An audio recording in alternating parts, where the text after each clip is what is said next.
Are you looking for affordable office space in Marion? The Professional Building, located at 685 Delaware Avenue, is the place for you. For more information, call 740-383-6803. Office space is now available. Again, telephone number 740-383-6803. Scott Spears. Welcome to Scott Spears Now, broadcasting from the Women's Club home on East Center Street here in Marion. Going to have a panel discussion today with two of my favorite ladies, former broadcaster, anchor, WCMH, WSYX, and on WMRN radio here in Marion, Mary Ann Michaels, and a many-time guest of this program as of late. We're so glad to have her back here in Marion, the 40th Treasurer of the United States, Mary Ellen Withrow. Thank you both for being here. Yes. Thank you. It's fun to be here. Yeah, and we're going to get into it now. The day we're taping this is a Sunday, and this morning the world, I think, was sad to learn of the death of Senator George McGovern. Yes. Died this morning at 90 years old. Democratic senator, ran for president in 1972, the infamous Watergate campaign, in which he ran against President Richard Nixon. Turns out there might have been, turns out there was something going on the other side, kind of strangely. But McGovern went on, lived to be a very nice elder statesman. Just wanted to get your thoughts on George McGovern. What you remember about him, Mary Ann? Wow. I think I don't remember him as well as probably Ellen would remember him. But I just remember he was a very popular Democrat at the time and very well respected, and did quite well for himself, I imagine. I think had a good long life. Yes. 90 years old. That's a long life. Mary Ellen, your thoughts on George McGovern? Well, 1972, I ran for clerk of courts, and I remember it was quite a campaign. But then I saw George McGovern when he was ambassador. I'm sitting here trying to remember where he was ambassador. Was it Japan? Is that in the obituary or anything? It's not in the, but I saw it on television this morning, and I think it might have been Japan. Well, I visited him in Japan, and this is what I noticed about him. After he ran for president, he was he relaxed, and I noticed that about other candidates. After they run for president and then they go through all of that, it seems like it causes them to be more relaxed and make better speeches than they did when they were running, which is what he did. He told jokes, and he was very funny. Two things about George McGovern that I don't know if most people know. They're fascinating. This man, who was probably more affected by Watergate than anybody, he's the candidate who the sabotage happened to, supported the pardon of Gerald Ford of Richard Nixon, was on record saying he supported it, and actually at the time wanted to join up with Barry Goldwater and do it bipartisan. Barry Goldwater wouldn't do it because he felt Nixon had lied to him too much. But George McGovern, and he said it in later years, supported the pardon of Richard Nixon, which a lot of people didn't. What do you think of that, Mary Ann? Well, I think those were the days when there wasn't so much division and I don't know, with the parties. It just seems like everything is partisan anymore. Instead of doing things for the country, they do things for themselves. And I think this year especially, it's been really bad. I don't know, how do you feel about it, Mary Ellen? Yes. I am so sick of all of these vitriolic words that are passed back and forth. That wasn't always the case. No, but if you read back in history, some of those campaigns when Lincoln was running, and they were vicious. I mean, just vicious. I remember those cartoons I remember seeing the cartoons that were so terrible. Well, the debates, they had a lot of debates back then. They did. More than 3, yes. But we have a few people in the audience here. What do you think? Do you think it's tough to run for office now? Are you sick of the commercials? Yeah, everybody resounding yes. Do you think they're more rude than they have to be? Yeah. Well, Scott, we're in a targeted state. They have to win Ohio. We're getting a lot more commercials than maybe Nebraska or North Dakota. I doubt if the president has been to North Dakota. And you know how many times everybody's been here because we're targeted. No ads in New York. Same with the ads. But back to the why I don't understand why McGovern would be in favor of the pardon. That doesn't make sense to me. So I'd like to know his thinking on that. Well, I want to mention this about George McGovern, one more thing, because I find this absolutely dramatic in the world of bipartisan politics that we have now. George McGovern, in 2007, on Larry King's program at the time, Larry King Live, George McGovern went on, it was during Gerald Ford's death, and Larry King was doing a lot of tribute shows to Jerry Ford. George McGovern said for the first time that he voted for Jerry Ford over Jimmy Carter. He voted for the man who pardoned the man that beat him in the election. He said his wife did also and his kids did also. He said he voted for Carter again when he ran in '80 against Reagan, but he voted for Ford. Something. Go ahead, I'm sorry. Go ahead. I have to tell you something I've never said before publicly. I voted for him in 1976. What? Yes, I did. And at Thanksgiving dinner that year, I never said anything about this to Eleanor or to our 5 children, but I told him at Thanksgiving time I had voted for President Ford, even though he lost. And I told him why, because I thought he had come in at a difficult time. I didn't know President Carter very well then. And that I just felt more comfortable somehow with Jerry Ford, whereupon my wife Eleanor said, so did I vote for him. We went around that table, this is hard to believe, all 5 of my kids voted for him. So they got 7 votes out of the McGovern family for President Ford, and Senator Dole, my longtime Republican friend. I voted for Carter again in 1980. So with my brand of political luck, I voted against Carter when he won. I voted for him when he lost. But I can justify both of those votes. What a great What story. do you make? Thank you. That's big, because I don't think you would have that today. I don't think for a second that a Democrat, vice versa, or Republican would come out and forgive and openly admit to voting for the other party. No, that's unheard of. But it did take a lot of courage, I would think. He probably got a lot of criticism from his party, maybe, I don't know. Well, he also said he was going to raise taxes, and that's the reason he lost. That was one of the first things he did in his acceptance speech at the convention. I was there. Yeah.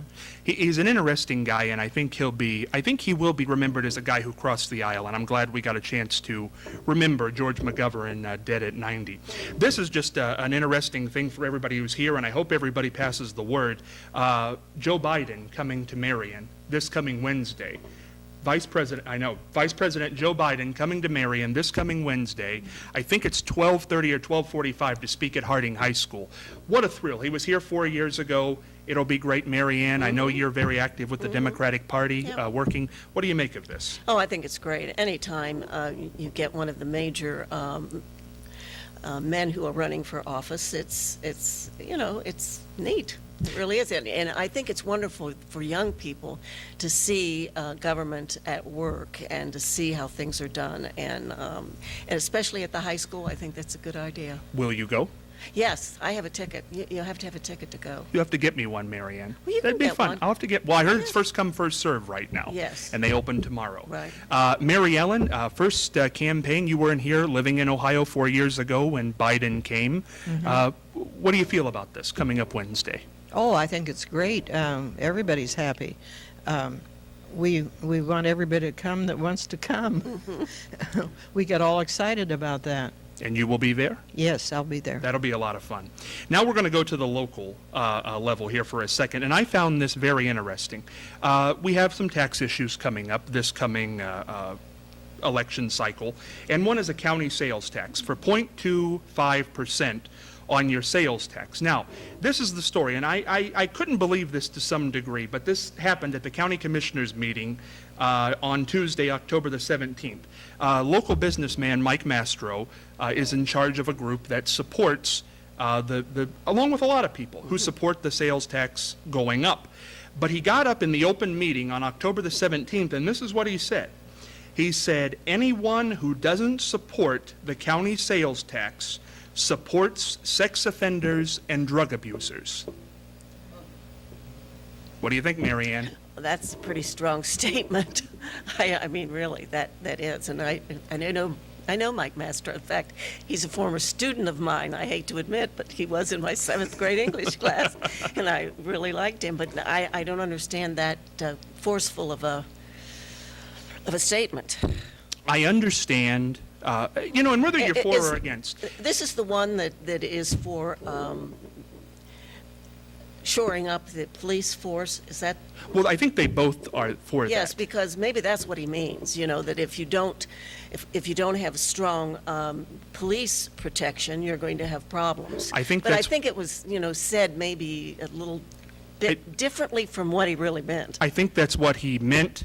I don't think that's what he said. Yes. And I think that was the problem. Yes, I think so too. And just for those who were keeping tabs on that, on Thursday, which was the next meeting of the county commissioners, Al Gruber, who is running for county commissioner, stood up and asked for an apology because he does not support the county sales tax and said, I should have the right not to support this, course. but don't call me somebody who supports sex offenders or drug abusers just because I don't support Yes. this. Yeah. Mary He had Ellen, every right to say that. I think, and he also, in the open meeting, asked for an apology from Mike, and Mike said no. He would not give him an apology.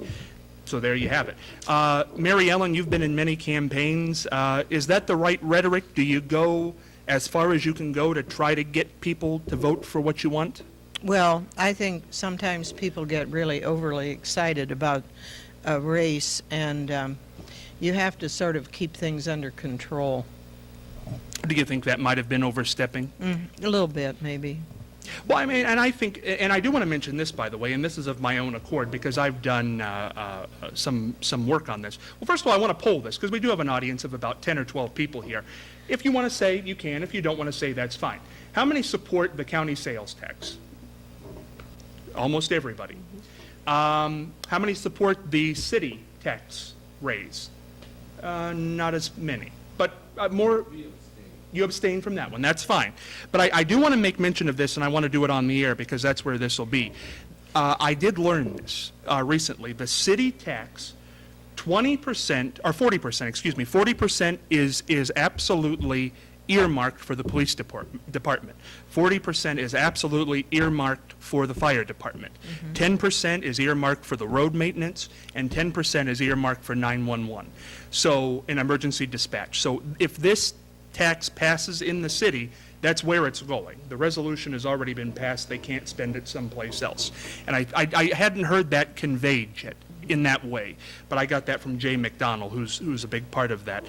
Mary Ellen, your face has been on the literature for that particular one. Yes, I'm involved. I'm one of the coordinators for it, and I hope it passes because it's really needed. I think we need protection in our city.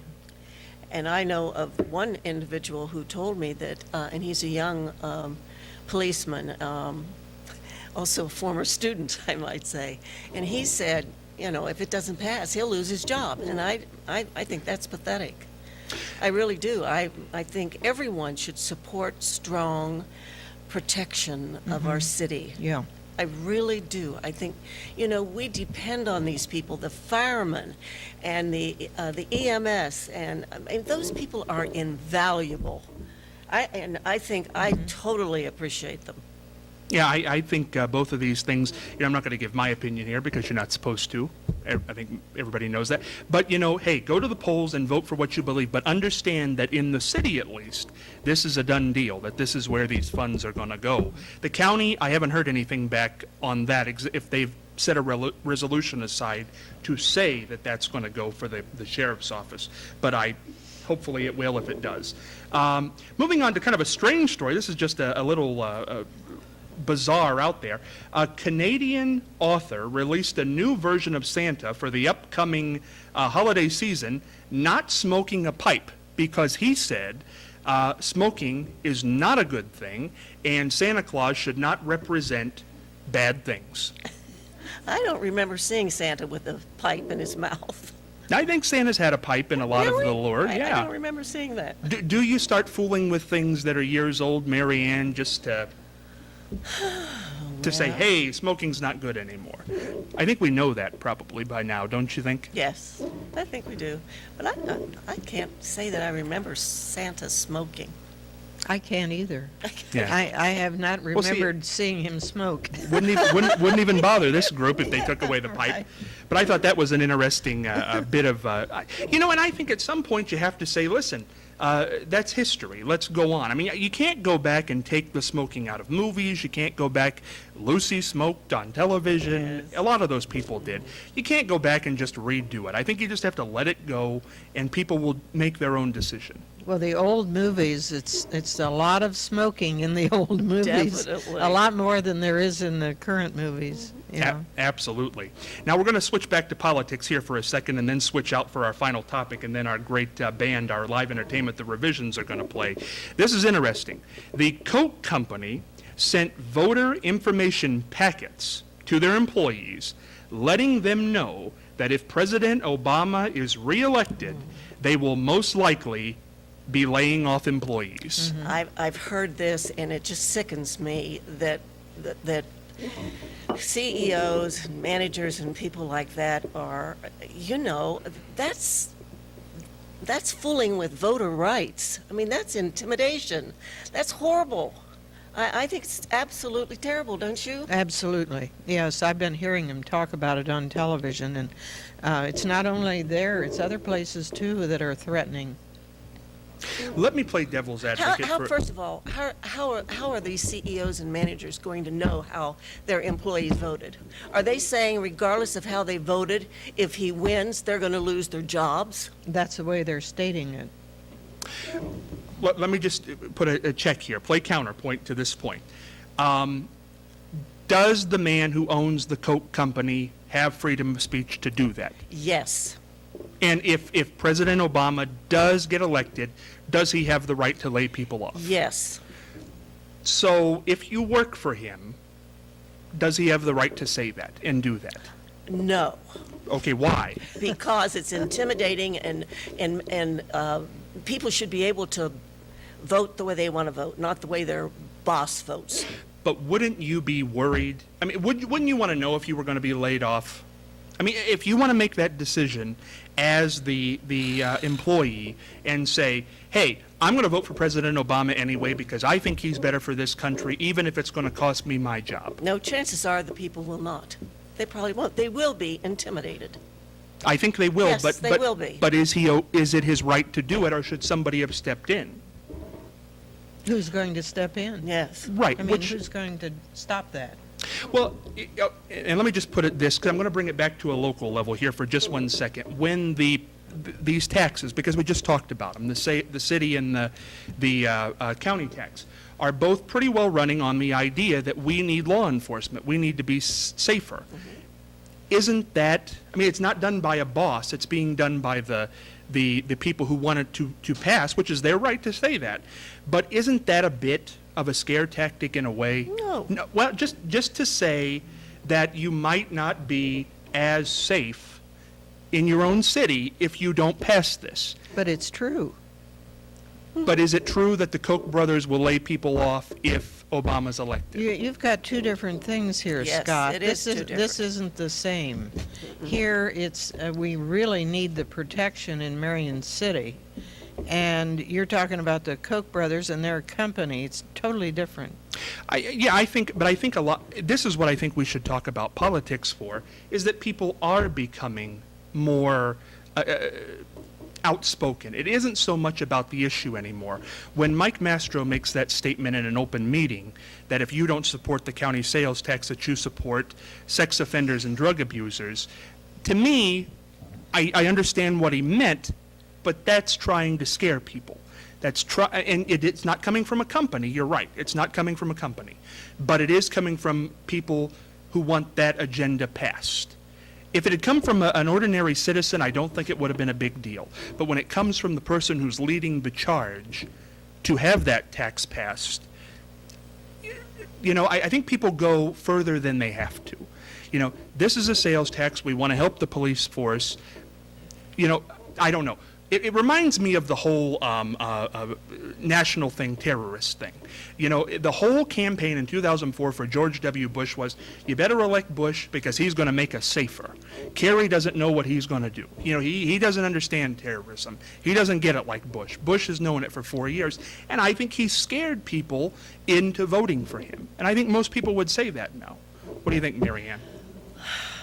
Well, words are strong. There's no doubt about it. But I just think that to try to intimidate a voter is wrong in any sense of the word. And I think most people would agree. Which is worse, this or being able to donate to a campaign and not say who you are, any amount? I think that to me, the Supreme Court ruling is obscene. Yes. It is totally obscene. All of the money that is allowed to be spent with nobody saying who it comes from is wrong, totally wrong. And I think that should be repealed. I'm sorry. I think that it was a horrendous decision. Yes, Don't you? I agree. For yes. both parties. I mean, they have spent millions and millions and millions of money, and just think where that money could go. I think there should be some kind of a limit that you can spend on campaigns, and it should be the same for both parties or whoever's running. I mean, to think of the amount of money that was spent on this campaign just makes me sick. Mary Ellen, is this thing with the Coke Company an extension of that? Yes. Is it an I'm answering for you. I'm is sorry. it An extension of what? of you can donate however much money to whoever you Oh, want yes, and not have yes. to.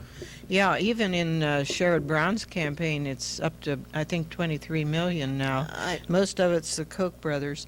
Yeah, it's, well, when the Supreme Court made this decision, everyone knew that this was really bad.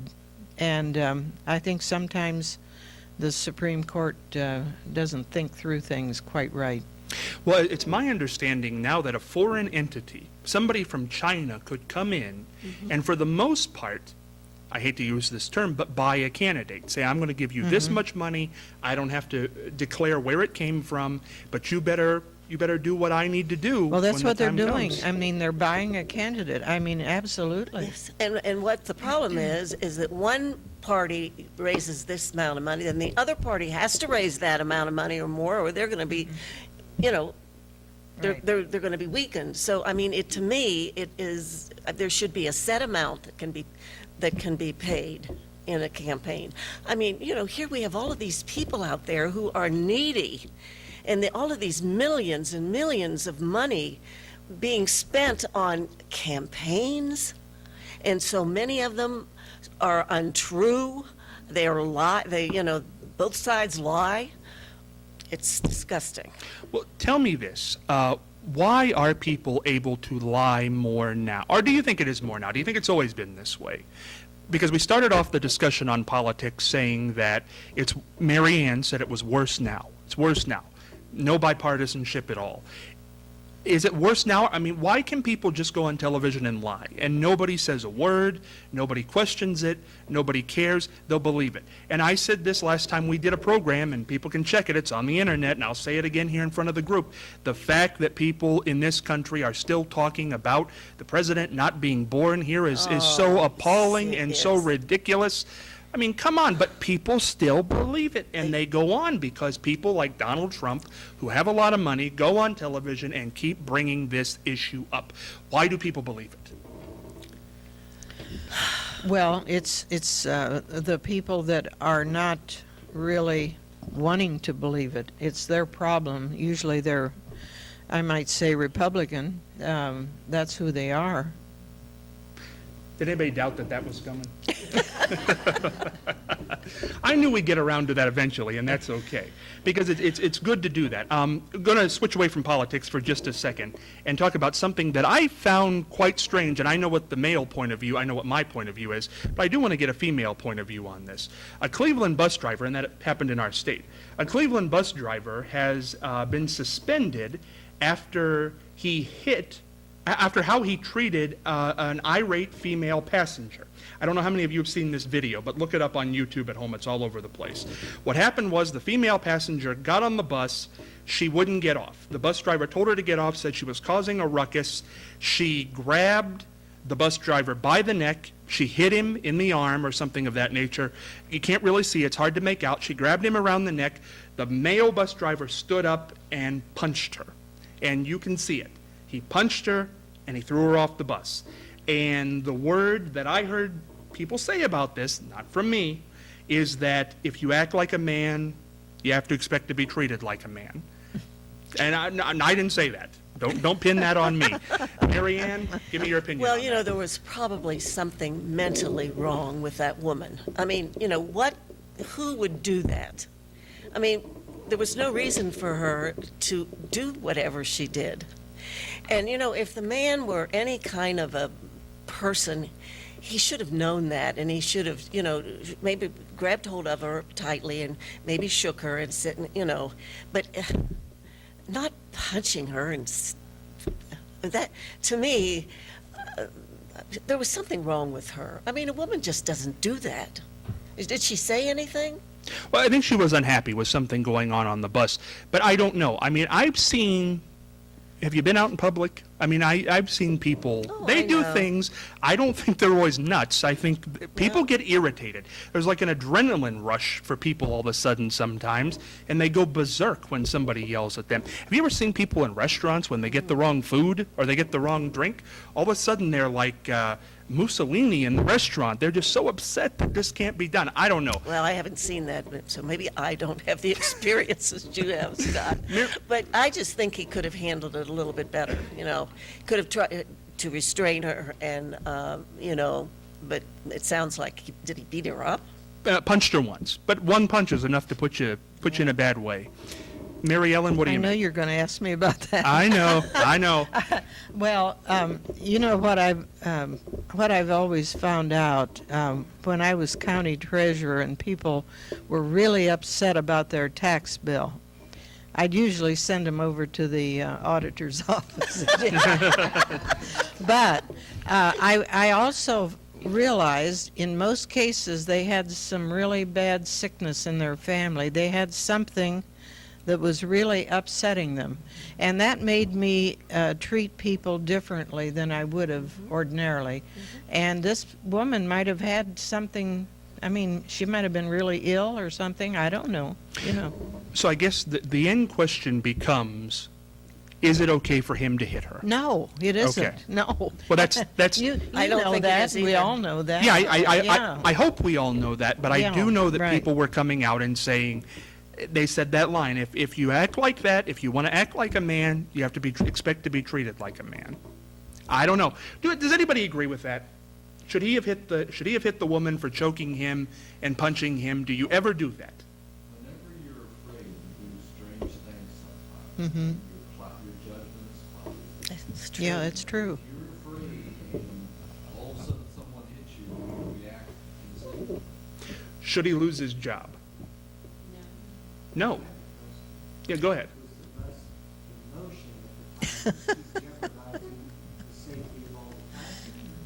Oh, well, see, now this opens another can of worms here as we're running. I don't think it was in motion. I think I can answer that. But I heard some no's out here. Should he be fired?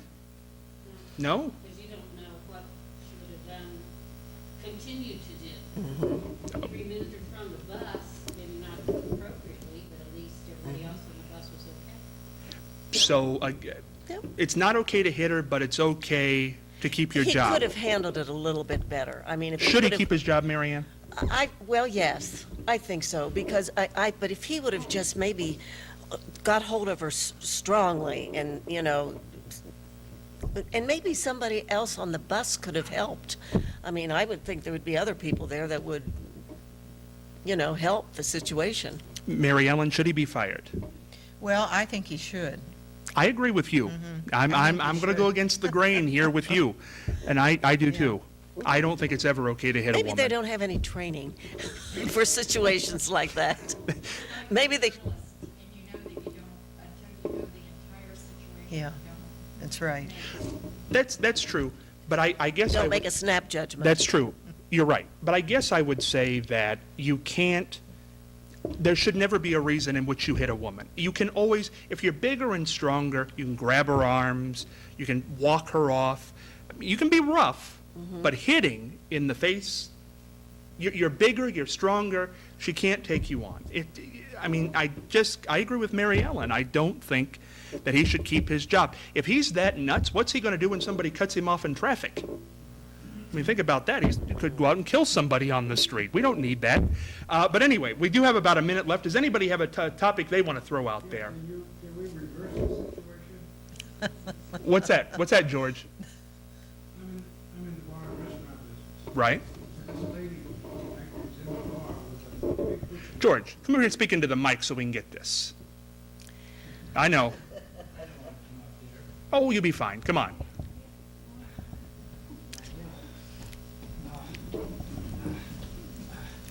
We want to get this story. Okay, yeah, it's a neat story. Back to what you're talking about. This lady walks in my restaurant part and comes into the bar area, and this man who her husband is sitting with a young lady, and he's got his arm around her. She's got a butcher knife. I don't know whether she's going to stick it in the husband or in her girlfriend. Oh, my.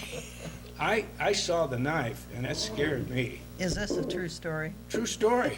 What are you talking about? I was downtown for 60 years. I had a lot of problems with husbands and wives. And I think she was going to stick her husband in the neck. I was young then. This has been years ago. I jumps over the bar. I had grabbed this little club that I had. Bam! I whaps her up against the side of the head, knocks her out. And on the way over the bar, I said, "Mary, call the police." I drug her out the back door. She told him to go to the cruiser. The cruiser pulls up out and back. And I said, I had to knock this lady out. And I had the butcher knife in my hand. I handed him the knife, and he put her in the cruiser. He says, "George, that was the best thing to do." Well, here would be my only question to that. Could you have taken the knife away from her without clubbing her in the head? No, because I was on this side. She had the knife in her right hand. I couldn't reach around the back. I actually, bam, knocked her out. And I actually picked her up and carried her out the back door. And the police cruiser came up and arrested her, took her to jail. I never heard what happened, but at least she didn't stick the knife in somebody. Okay, in that condition, Mary Ellen, on the last note of this episode, what do you think? Well, in that situation? it could have saved a person's life, there's no doubt about it. And there are emergencies that happen like that, so. Well, I'm just referring to the I get the it. bus driver punching the girl. Did you feel bad about clubbing the woman? No, because I swear this lady was coming full blast, ready to stick somebody with that. Would it have been different if it was a man? You would have done the same thing? Oh, sure. Yeah. Oh, I did that before. I did that at another time. Did you feel bad because it was a woman? I didn't want to really do it, but I had to because that knife was it was a butcher knife. Did the woman, she woke up, did she sustain any injuries from the club? No. Okay. Because I checked with the police department. They released her a couple days later. Did you fear that she was going to swing the knife at you?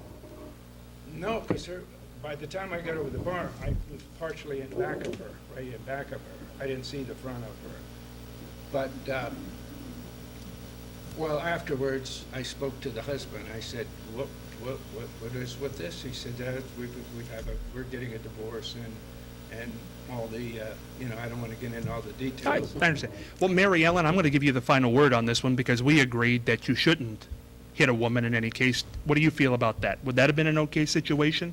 Well, yes, I think probably you had to do something quick. Oh, that was it? Yeah. How can, now, the question was about this bus driver. Did he come to a stop or was the bus still moving? I think he had a stop. I think he was at a stop. I'm almost certain he was at a stop because I think the woman was But trying she came to up behind him and punched him. You said punched him in the arm or punched, somewhere. yeah, and then tried to choke him, grabbed him around the neck. Well, that's bus kind of was at a self-defense, really, when you think about it. Self-defense. I don't know. Boy, we'll have to argue this one out because we want to get the music on here. But I just don't think You have to punch a woman. There's just something about it, because then you have to question every domestic case you go to, because how many times are the police officers there when the woman gets hit? They're not. You only can go on what they say. And I'm sure the man would say, well, I thought I was in danger. And maybe they did feel they were in danger. But leave, get up, run. If you're well able enough to punch somebody, then you're well able enough to turn the doorknob and leave. You know, I'd have left the bus parked and got out of there. That'd have been the end for me. What an interesting episode this has been. Remember, you can catch us on YouTube, Mary Ann, Mary Ellen. It's always fun to be with you both.